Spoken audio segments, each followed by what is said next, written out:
Antes de empezar, por favor, suscríbete y dale me gusta al video. Salió del dormitorio como si estuviera desfilando en una pasarela, sus tacones golpeando con confianza contra el suelo de madera. El vestido rojo que llevaba no era sutil. Era una declaración, una afirmación, no para mí, sino para quien quiera que planeara impresionar esa noche. Levanté la vista desde el sofá. La televisión seguía reproduciendo algún resumen deportivo sin sentido detrás de mí. ¿Es eso lo que te vas a poner para la noche de chicas? Daniel ni siquiera me miró. Alcanzó sus pendientes en la mesa del pasillo uno por uno, como si hubiera ensayado esto 100 veces. Sí, Nathan, no estoy muerta. Se me permite lucir bien. Bien. Me levanté acercándome. Ese vestido no es bien, es un cebo. Eso captó su atención. Se giró con un lento y exagerado pivote como si acabara de divertirla. Oh, no empieces, dijo con los ojos brillantes. Solo porque tu idea de diversión sea ver cómo se seca el hormigón, no significa que el resto de nosotros queramos pudrirnos en esta casa. Me quedé helado. Esa puñalada no fue accidental. Trabajo 50 horas a la semana para pagar esta casa, dije lentamente sintiendo que mi voz se elevaba. Y nunca te pedí que te pudrieras en ella. Pedí lealtad, respeto. Daniel se cruzó de brazos. La pulsera de plata que le regalé por nuestro aniversario reflejaba la luz. ¿Respeto? ¿Es de eso de lo que se trata? Porque voy a salir con amigos. Madura, Nathan. Eres tan malditamente inseguro. Es vergonzoso. Desapareces durante horas. Vuelves a casa oliendo a whisky y a extraños. Y soy yo quien debería estar avergonzado. Mi corazón martilleaba contra mis costillas más fuerte que mi voz. Te he pedido que dejes de ir a Lucid. Te reíste. Te he pedido que seas honesta conmigo. Cambiaste de tema. Y ahora estás vestida como... Dilo, espetó acercándose. Adelante, llámame como quieras llamarme. No necesito hacerlo, dije negando con la cabeza. Ya has decidido quién quieres ser. Hubo un largo silencio del tipo que parece que podría romper algo invisible entre dos personas. Entonces, lo dije. La única frase que nunca pensé que tendría que usar. Si te vas ahora, se acabó. Su sonrisa fue pequeña, fría, como si finalmente hubiera dicho el chiste que ella esperaba. Por favor, se burló. No te atreverías, no tienes las agallas. Di un paso atrás tragando el nudo en mi garganta. Mírame. Daniel se demoró un momento como si esperara que me rindiera. Luego se echó el pelo hacia atrás, cogió el bolso y salió. Sin dudarlo, sin una segunda mirada. La puerta se cerró con un clic, pero bien podría haber sido un disparo. Me quedé allí un rato solo respirando, escuchando el silencio apoderarse del espacio que ella acababa de llenar de desprecio. No estaba enfadado todavía, no. Solo vacío como si alguien hubiera vaciado lo que quedaba de mí y hubiera dejado la cáscara. ¿Te imaginas amar a alguien tanto que olvidas lo que es amarte a ti mismo? Me llamo Nathan. Vivo en los suburbios de Denver en una casa que solía sentirse como un hogar. Diseño planos estructurales para ganarme la vida, edificios que se supone que deben durar si se hacen bien. Es curioso cómo podía diseñar rascacielos y aún así no ver las grietas en mi propio matrimonio. Daniel solía ser la única cosa brillante en mi vida. Su risa, su optimismo salvaje, la forma en que solía quedarse dormida con su mano sobre mi pecho, como si yo fuera su ancla. Pero esta noche no solo se fue a una noche de fiesta. Se fue de nosotros. Y creo que en el fondo, ella sabía que no la seguiría esta vez. El silencio en la casa era ensordecedor. No del tipo que invita a la paz, sino del que se envuelve alrededor de tu pecho y te hace sentir como si las paredes estuvieran escuchando. Del tipo que sabe demasiado. Me sentí un rato mirando la puerta por la que se había ido. No porque pensara que podría volver, sino porque parte de mí todavía no podía creer que realmente se hubiera ido. Que me mirara a los ojos, escuchara mi ultimátum y me desafiara como si no significara nada. Quizás tenía razón. Quizás yo era todo palabras hasta ahora. No hice una escena. No llamé a nadie. Simplemente me levanté, cogí mi chaqueta del perchero y metí las llaves en el bolsillo como un hombre que se dirige a la guerra. Sin ira en mis pasos, solo algo más pesado como un duelo mezclado con una silenciosa resolución. Las calles de Denver estaban casi vacías para entonces. Pasaron algunos coches sus faros como fantasmas fugaces. Entré en el aparcamiento de una ferretería abierta 24 horas del tipo que vende de todo, desde fertilizantes hasta hogueras. El lugar estaba a punto de cerrar y el aire olía débilmente a alfombras de goma y a desesperación. Caminé directamente al pasillo que necesitaba como un hombre que había tomado esta decisión hace mucho tiempo y simplemente no se había puesto al día con ella. Una nueva cerradura, una placa de refuerzo, un juego de llaves, nuevo, 2 copias. El cajero apenas me miró. Solo escaneó los artículos con la aburrida eficiencia de alguien que ha visto 100 versiones de mi historia pero nunca se ha molestado en preguntar. Pagué en efectivo. Se sentía más limpio así. Para cuando llegué a casa, la luz del porche se había apagado. Debí de olvidarme de cambiar la bombilla de nuevo. Había estado en mi lista durante semanas. Pero Daniel siempre decía, te preocupas por cosas tan aburridas. Es curioso cómo las cosas aburridas resultan ser las que mantienen la casa en pie. Puse las herramientas sobre la mesa de la cocina. Me temblaban las manos no de rabia, sino de algo más frágil, algo así, como un corazón roto, con pulso. Abrí la caja de herramientas que había heredado de mi padre, la tapa de metal crujiendo como un viejo carraspeando. Incluso ese sonido parecía demasiado fuerte en esta casa. Quité la vieja cerradura con cuidado tornillo por tornillo. Todo el tiempo podía escuchar su risa en mi cabeza. Cómo solía sonar cuando era nuestra. Cómo cambió cuando empezó a reírse más de su teléfono que de mis chistes. Intenté ignorarlo, pero estaba alojado en mi cráneo como una astilla que no puedes sacar. La nueva cerradura encajó en su sitio más rápido de lo que esperaba. Casi demasiado rápido. Como si quisiera estar allí. Como si la propia casa estuviera cansada de esperar a que me despertara. Cuando giré la llave y escuché ese agudo clic del cerrojo deslizándose, me quedé allí un momento con la mano todavía en el pomo de la puerta. Ahí estaba hecho. Sin fuegos artificiales, sin truenos, solo una puerta cerrada entre lo que había sido y lo que vendría. Me serví un vaso de agua, pero apenas lo toqué. La lámpara del salón proyectaba un pálido círculo de luz sobre la alfombra. Y me senté en el borde del sofá. Medio en sombra, medio iluminado. No estaba orgulloso, no estaba satisfecho. Simplemente me sentía acabado. Acabado de perseguir a una mujer que corría hacia todo lo que no era yo. Acabado de esperar en la puerta como un perro, esperando que me dejaran volver a entrar en un edificio en llamas. No era venganza. No era un castigo. Era un límite. Una línea silenciosa trazada no con ira, sino con supervivencia.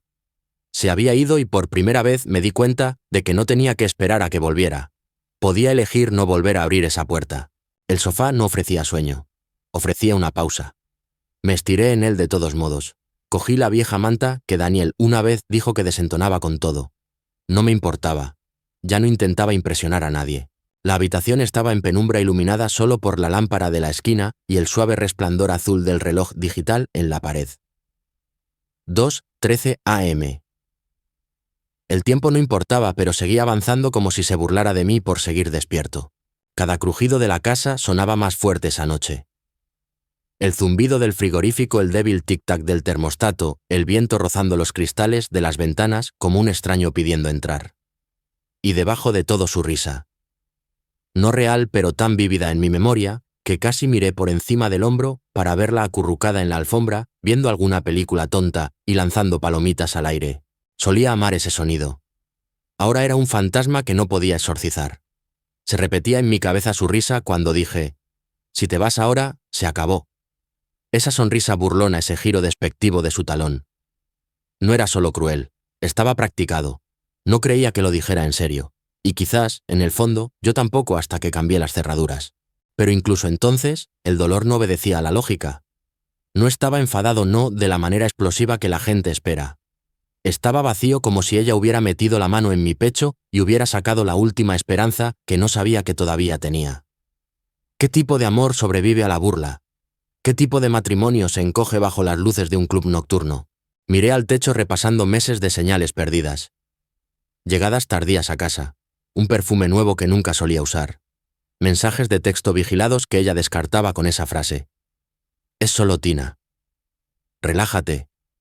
¿Tina quién? Sabes que es peor que te mientan. Verte a ti mismo creyéndolo. Construimos esta vida juntos. Elegimos esta casa porque tenía una higuera en el patio trasero que según ella se parecía a la que tenía su abuela. Pintamos estas paredes juntos. Todavía recuerdo la forma en que me manchó una línea de pintura azul en la mejilla y se rió como una niña. Esa versión de Daniel. ¿Seguía ahí dentro en alguna parte? ¿O había cambiado a la mujer que amaba por alguien que veía el amor como una jaula y la libertad en luces de neón y cumplidos de extraños? No estaba seguro de qué dolía más lo que ella hizo o lo que yo dejé pasar. Los minutos pasaron, luego las horas. No dormí. No me moví. Simplemente me senté con el silencioso duelo de un hombre, viendo los créditos finales de una película que una vez creyó que nunca terminaría. El amanecer comenzó a filtrarse a través de las persianas. Una luz gris pálida implacable. Se derramó sobre la mesa de café, destacando el frasco de aspirinas sin abrir, un cargador de teléfono roto, las llaves de las cerraduras que ella ya no usaría. Debería haberme sentido victorioso. Pero aquí no había ganador, solo alguien que finalmente entendió que el amor sin confianza es solo una bonita prisión. ¿Qué pasa cuando la persona por la que recibirías una bala es la que sostiene el arma? Ese pensamiento golpeó más fuerte de lo que esperaba y se quedó. Para cuando el cielo se tiñó de rosa, todavía estaba en ese sofá. Mis ojos secos por la falta de sueño. Mi corazón atrapado en algún lugar entre el dolor y la reconstrucción. Ella volvería. Por supuesto que lo haría. Probaría la puerta, buscaría las llaves. Tal vez se reiría al principio, pero la risa no funcionaría esta vez, porque yo ya no estaba al otro lado de esa puerta, esperando para perdonar. Estaba esperando para ver quién era ella realmente, cuando las cerraduras ya no giraran para ella. Exactamente a las 6:41 a.m. llegó el sonido. Un tintineo de llaves, luego un clic metálico, otro, luego más fuerte, más rápido. El sonido de alguien que esperaba que una puerta se abriera y no podía entender por qué no lo hacía. Yo ya estaba despierto, si se puede llamar así. Todavía en el sofá, en la misma posición en la que había pasado toda la noche.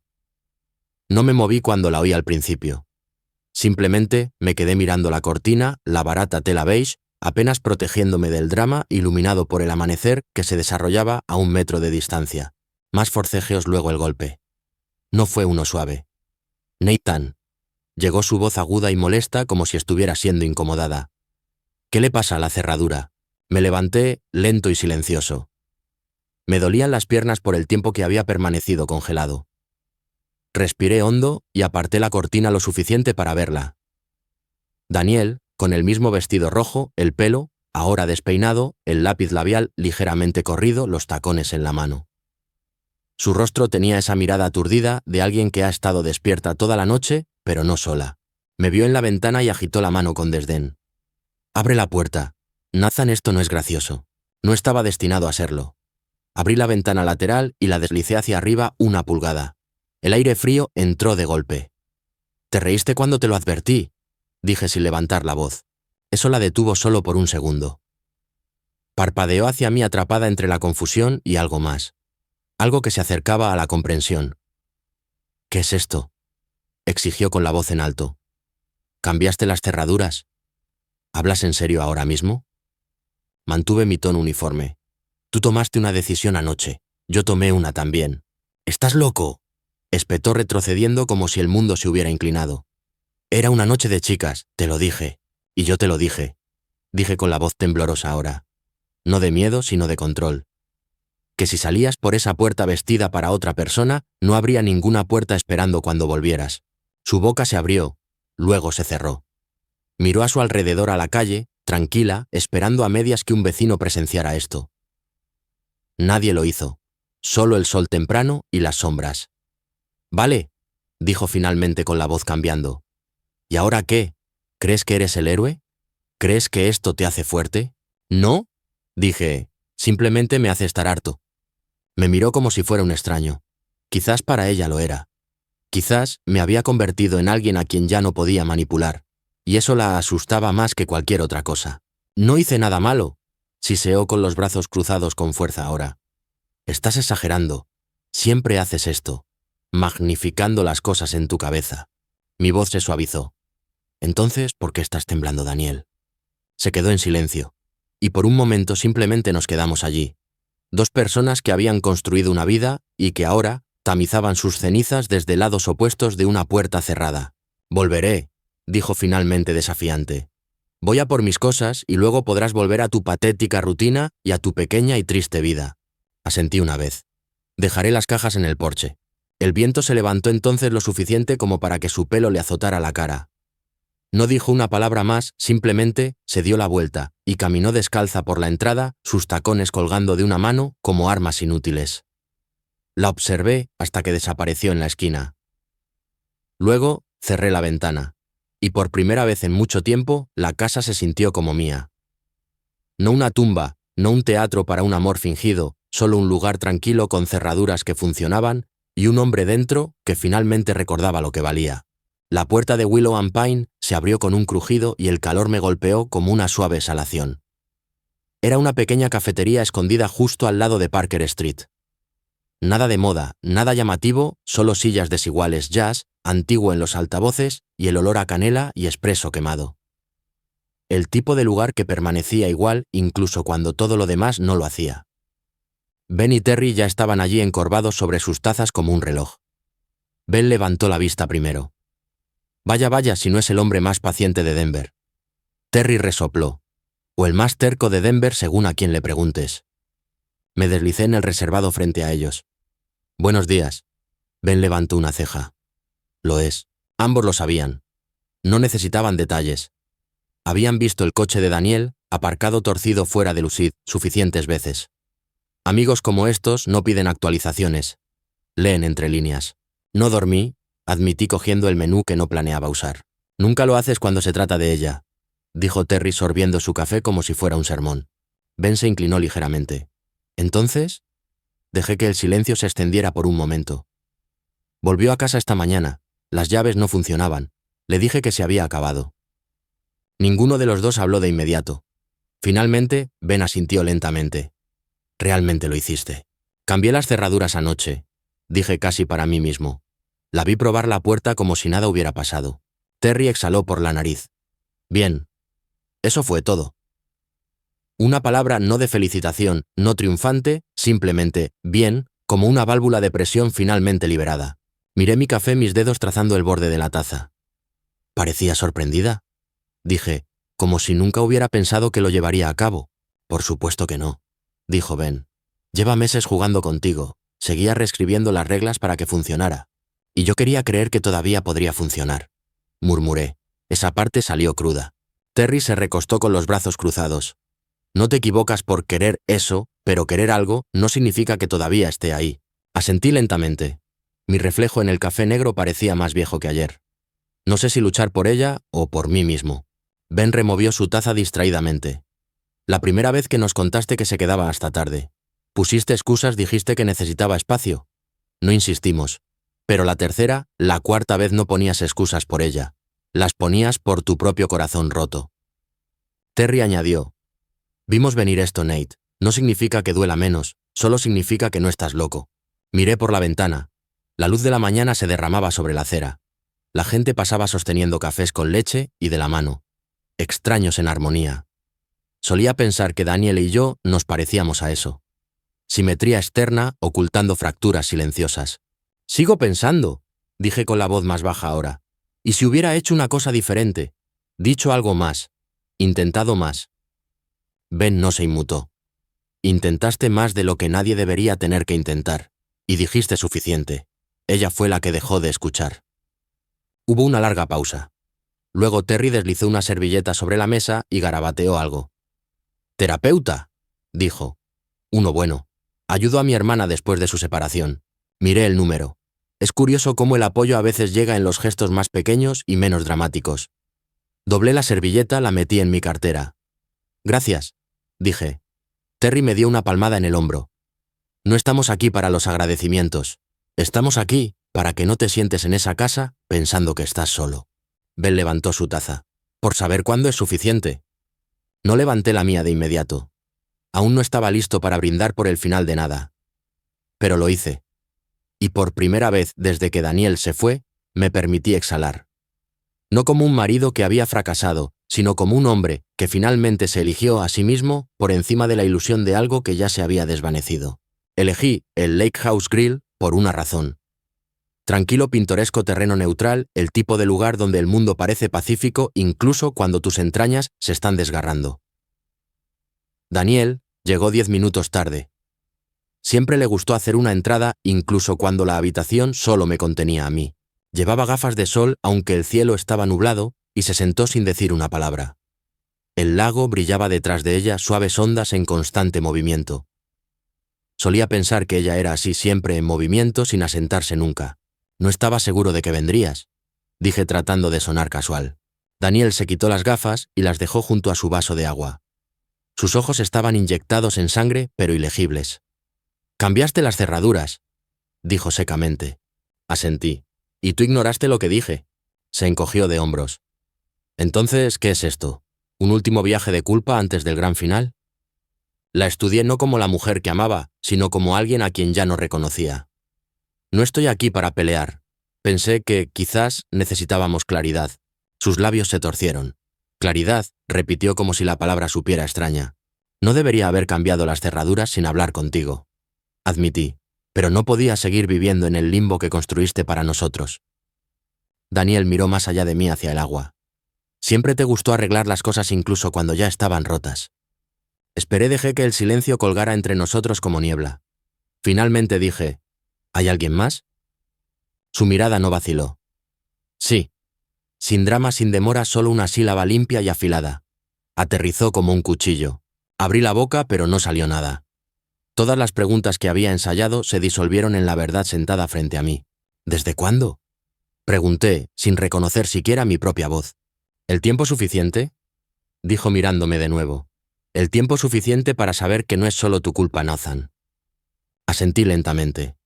No porque estuviera de acuerdo, sino porque no podía confiar en mí mismo para hablar. «Siempre necesitabas todo estable, predecible», continuó. «Nunca me preguntaste si era feliz. Simplemente asumiste que el matrimonio significaba permanencia». «¿Y tú asumiste que el matrimonio significaba escapar?», dije, mi voz finalmente alcanzando el momento. Su mandíbula se tensó. «No vine aquí para ser juzgada». «Entonces, ¿para qué viniste, Daniel?», pregunté. «¿Para el cierre, la redención o para retorcer el cuchillo una última vez?». Parecía cansada ahora. No triste, solo vacía. «Vine porque me lo pediste». Me recosté en mi silla, las lamas de madera presionando contra mi espalda. «Entonces, aquí está la verdad. Quería escucharlo de ti, no de rumores, no de mis propias sospechas». Hice una pausa.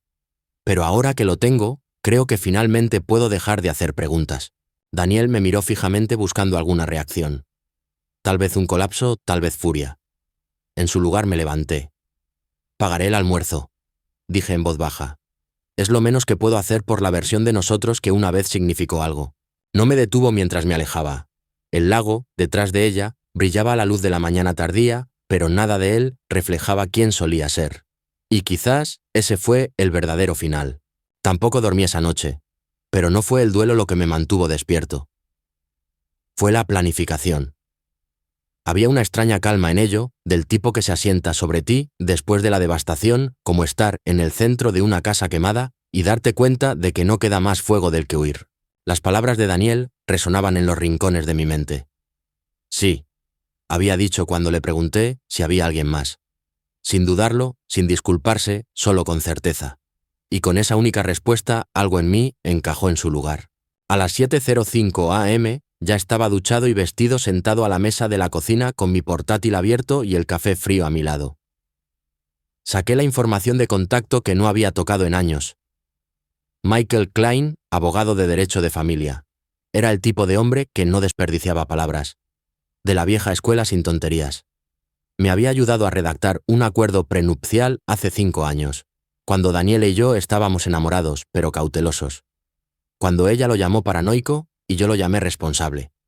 Ambos lo habíamos firmado con risas nerviosas y una botella de vino prometiendo que nunca lo necesitaríamos, pero siempre había creído en los peores escenarios.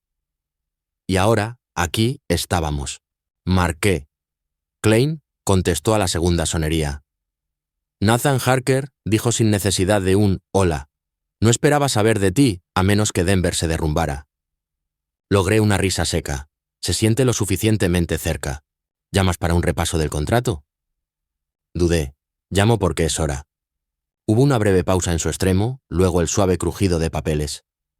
Buenas noticias para ti, malas para ella, dijo con la voz plana como el granito. Ese prenupcial era hermético. Lo redactaste cuando todavía tenías la cabeza en su sitio. No lo redacté para hacerle daño, dije. No, respondió. Lo redactaste para proteger la versión de ti mismo que algún día podría necesitar protección. Parece que ese día ha llegado. Tragué saliva. Ha admitido estar viendo a alguien más. ¿Lo grabaste? No, pero estoy trabajando en ello. Entonces es hora de construir el caso. Ven mañana, trae lo que tengas, ya está en terreno resbaladizo. Un paso más y se rompe. Colgamos después de la logística. Sin simpatía innecesaria, solo estrategia. Me recosté en la silla y miré por la ventana. La higuera del patio trasero había comenzado a ponerse marrón. Daniel siempre decía que la podaría, pero nunca lo hizo. Ahora, sus ramas se extendían salvajes como si no supiera dónde dejar de crecer. Esa tarde saqué el acuerdo prenupcial de la caja ignífuga debajo de nuestra cama. No había abierto esa cosa en años. El sobre todavía estaba sellado, todavía etiquetado con su letra, solo si olvidamos por qué nos elegimos. Se sentía más pesado de lo que debería el papel. Lo abrí y releí cada línea, cada cláusula, cada «y sí», que una vez esperé que nunca pusiéramos a prueba. Cláusula 14. La infidelidad anula las reclamaciones de pensión alimenticia o de propiedad compartida más allá de la residencia principal. Cláusula 21. Cualquier retiro que exceda los $2.500 de la cuenta conjunta requiere consentimiento por escrito. Lo leí una y otra vez hasta que ya no lo estaba leyendo. Lo estaba viendo. Esto no era un plan para la venganza. Era un salvavidas, un recordatorio de que incluso el amor necesita planes de contingencia. Más tarde esa noche, me encontré en el fregadero de la cocina, lavando la misma taza que había usado todo el día. No porque estuviera sucia, sino porque el ritmo me calmaba. Esto no era rabia. No era amargura. Era preparación. Una lenta y deliberada recuperación de mi voz, mi espacio, mi dignidad. Daniel había tomado su decisión al salir. Yo estaba tomando la mía al dar un paso adelante. Y esta vez no sería yo el que se quedara buscando a tientas en una puerta cerrada. Su nombre era Adam Renshaw, investigador privado, ayudante del sheriff retirado. Ojos agudos, instintos más agudos. El tipo de hombre que usaba botas gastadas y llevaba un bloc de notas como si fuera un arma. No necesitaba teatralidad. Necesitaba confirmación. Nos encontramos en un restaurante, cerca de la I-21, a medio camino entre su oficina y mi casa. Pidió café solo y escuchó más de lo que habló. Así supe que era bueno. Sale la mayoría de los viernes por la noche. Le dije. Normalmente a Lucid, a veces sola, a veces con amigos que nunca he conocido. No escribió nada, solo asintió. ¿Quieres fotos, video, pruebas con marca de tiempo? ¿Correcto? Exactamente, dije. Se inclinó hacia adelante. La mayoría de la gente quiere pruebas para poder confrontar. Tú estás haciendo esto para el tribunal. Asentí una vez. Hay un acuerdo prenupcial. Depende de la infidelidad. Adam sonrió levemente. Entonces, hagámoslo hermético. Los siguientes 3 días fueron una especie de tortura silenciosa. No porque dudara de lo que encontraría, sino porque sabía que lo encontraría. Cada hora que pasaba añadía peso a una verdad que ya no temía. Solo necesitaba tenerla en mis manos. Me mantuve ocupado, trabajo, limpieza de la casa, reorganización de armarios que no había abierto en años. Pero por la noche me sentaba en el sofá con el teléfono sobre la mesa esperando que se iluminara. Y finalmente, al 4.º día lo hizo. Adam me envió un mensaje de texto con una hora, un lugar y una palabra: confirmado. Nos encontramos en su oficina a la mañana siguiente. Las luces fluorescentes zumbaban en lo alto, y la habitación olía débilmente a alfombra vieja y a tóner de tinta. Deslizó una carpeta de manila sobre el escritorio. La seguí el martes por la noche, dijo. A Lucid por un rato. Luego se subió a un viaje compartido sola y terminó aquí. Tocó la foto. Un salón de puros en el centro.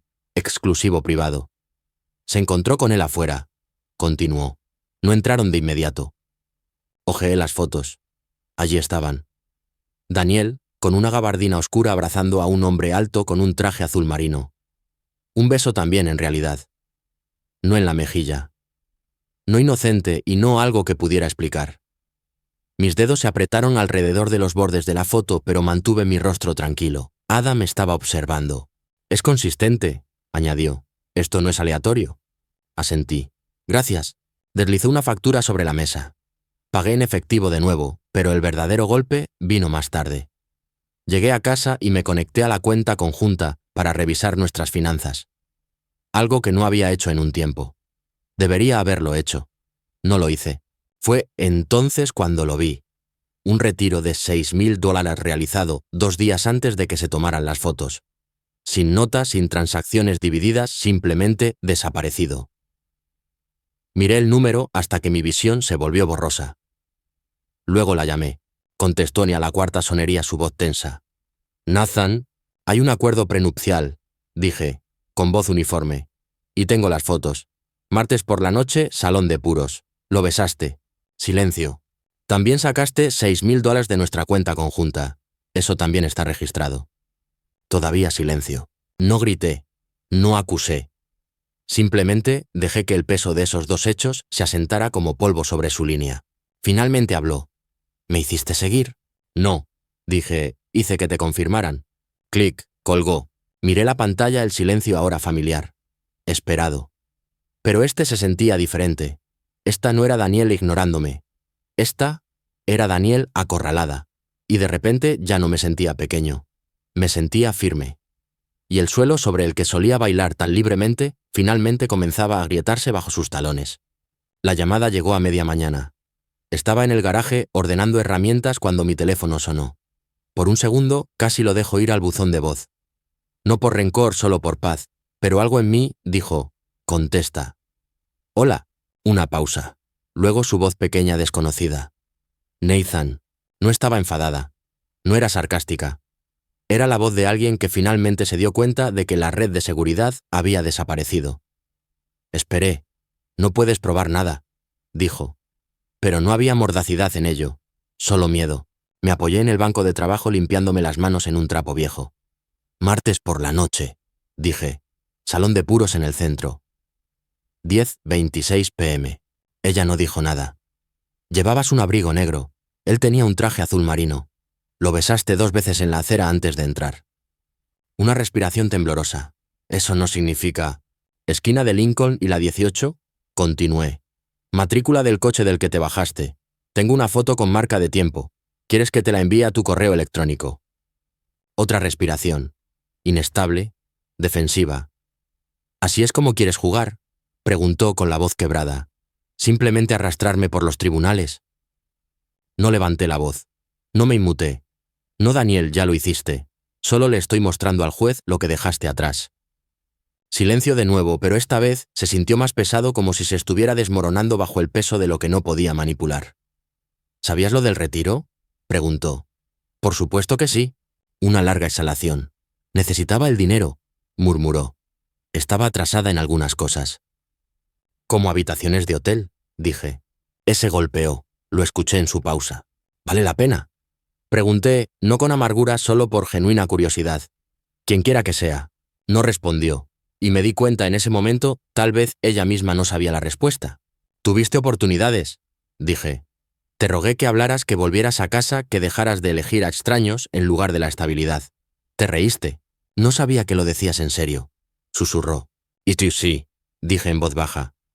Eso es lo que nunca entendiste. El silencio no es debilidad, es preparación. Estaba llorando ahora. Podía oírlo. Y no me apresuré a consolarla, porque esta vez no era mi trabajo. Tengo una reunión con Clay mañana, dije. Se pondrán en contacto contigo. El acuerdo prenupcial se mantiene al igual que todo lo que firmaste bajo él. Un suave sollozo. Nate, permanecí en silencio. A veces, lo mejor que puedes decir es nada en absoluto. Finalmente susurró. No pensé que terminaría así. Miré los viejos estantes apilados con cosas que compramos cuando la vida parecía simple. Botes de pintura, equipo de acampada, que apenas usamos, una vieja bicicleta que juró que montaría algún día. Yo tampoco. Luego terminé la llamada. Sin rabia, sin venganza, solo una resolución silenciosa. El cambio de poder no fue ruidoso. No necesitaba serlo. Finalmente, estaba mirando hacia arriba desde el borde y dándose cuenta de que esta vez no estaba allí para atraparla. El juzgado olía a papel viejo y suelos pulidos, frío e impersonal, como si hubiera visto 1000 promesas rotas y no se inmutara por una más. Me senté en la mesa de la izquierda en la sala del tribunal, flanqueado por Michael Klein. Parecía tan inquebrantable como siempre. Traje gris, bloc de notas, legal amarillo, tranquilo como un cirujano. Daniel se sentó frente a mí con el pelo pálido recogido hacia atrás, vestida no para impresionar, sino para parecer serena. Podía verla tratando de mantener la máscara en su lugar, pero las grietas estaban allí. El juez entró. Todos se pusieron de pie. El procedimiento comenzó. Klein abrió con una autoridad silenciosa, presentó el acuerdo prenupcial firmado, revisó las cláusulas pertinentes y luego, como un mago revelando su carta final, presentó las pruebas fotos con marca de tiempo, extractos bancarios, vigilancia. Cada pieza cayó más pesada que la anterior. Daniel no discutió, no gritó. Simplemente miró hacia adelante con una expresión que oscilaba entre el shock y la vergüenza. Cuando fue su turno de hablar, su abogado intentó suavizar el golpe. Alegó distanciamiento emocional, insinuó que yo era rígido, que nuestro matrimonio tenía desequilibrios no expresados. Pero cuando el juez le preguntó directamente si había violado la cláusula de fidelidad, Daniel levantó la vista con los ojos húmedos, la voz apenas audible y dijo: «Sí». Solo una palabra, pero fue suficiente. El juez se recostó revisando los documentos una vez más. Luego vino el fallo. Dada la evidencia de infidelidad y de acuerdo con el acuerdo prenupcial firmado y notarizado por ambas partes, el tribunal otorga al señor Harker el 90% de la propiedad compartida y los derechos completos sobre la residencia. A la señora Harker se le niega la pensión alimenticia según la cláusula 14. Mi estómago no dio un vuelco. No me sentí triunfante, simplemente acabado. Los hombros de Daniel se hundieron. Su abogado se inclinó, susurrando algo que la hizo estremecerse. Asintió una vez, luego giró sus ojos hacia mí.